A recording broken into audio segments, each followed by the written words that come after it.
Hello, so today is episode 231 of the Creative Condition podcast with me, Ben Talon, and I'm joined by Elinor Samuelsson. She works for the Office of Innovation at UNICEF, which is just mind-blowing stuff. The amount of strategy and imagination and innovation within that work to help the world's most vulnerable children is just spellbinding. It's a great episode. You can check out either the highlights episode right now or the full-length episode if you've got the time. And I'm with you here to break it down into 5 digestible action points to help us with our creativity. We're doing that every episode now. So let's kick it off with nature's systems run through everything. Adopt them. Elinor speaks of mycelium and the ways that plants communicate and the way that we are a part of everything, the oneness of the universe and all that. So however you want to term it, we are a part of this world. We are attuned with everything around us. And if you adopt that psychology with whatever form of creativity you are trying to practice in your life or in your career, you will invariably do better. If you are synced up and you collaborate and you lean into the feelings of flow and everything around you, then it's going to help you with that aspect of your creativity. Number 2, boredom is an abundant source of creativity, imagination and understanding ourselves. So Elinor talks about when she is her most creative, when she's bored, when her unconscious can actively do its thing. Now, a lot of people don't give the unconscious time to breathe because we're on our phones all the time now. We're on Netflix and every minute of our busy lives are accounted for. But if you allow the unconscious mind to just stay and do its thing, and come back out with reformed versions of the things that we put in through our conscious mind, then that's where we get those shower thoughts, those amazing epiphanies that come to us like revelations in the dark.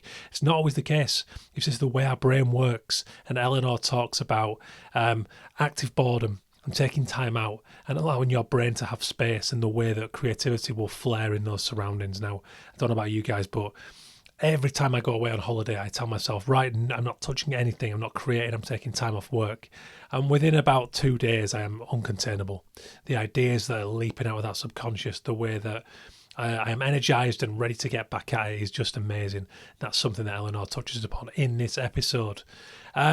Studying and observing our feelings enables us to own them for a happier life and more optimal creativity. It's absolutely right. I recently went through a personal down to do with the climate crisis, and I was just so fatigued with new parenthood that I was unable to keep my defences up the way that I had mentally. So I was a little low, and it was by regaining ownership of my consciousness and stepping aside from those feelings and recognising them when they came in, my chimp brain, the way that fight or flight instinct would be triggered, for example. It enabled me to take control of it and thwart it and go, whoa, okay, the concern is valid.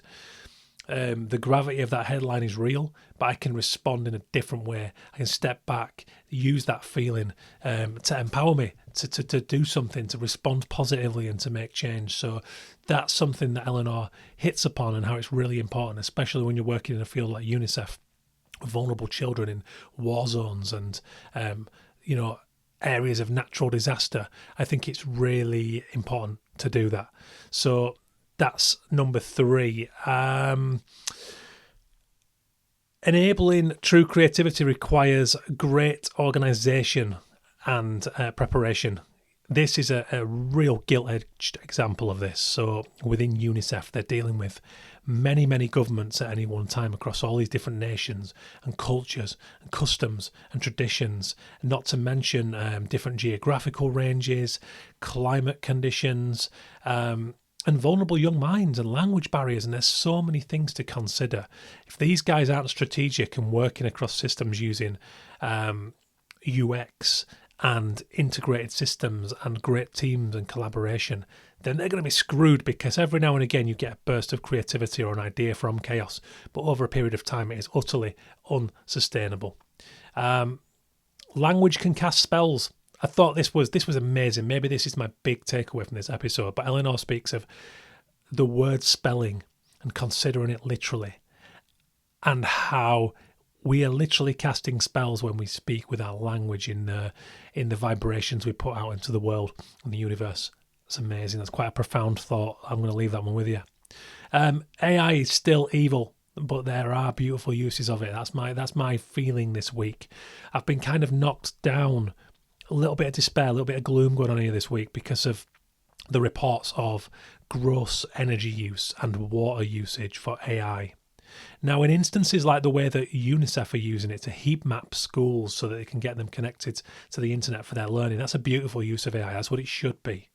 But I believe it should be restricted. Shouldn't be on everyone's phone, in every phone shop window. It shouldn't be being used for trivial things like choosing a drink. And this is what I've seen online this week. And if you think that gallons and gallons of very limited fresh water are being used every time that this happens with AI, you have to believe it should be restricted. So please consider that.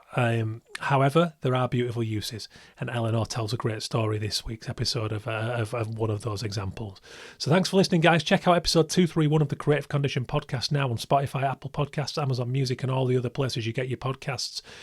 Cheers.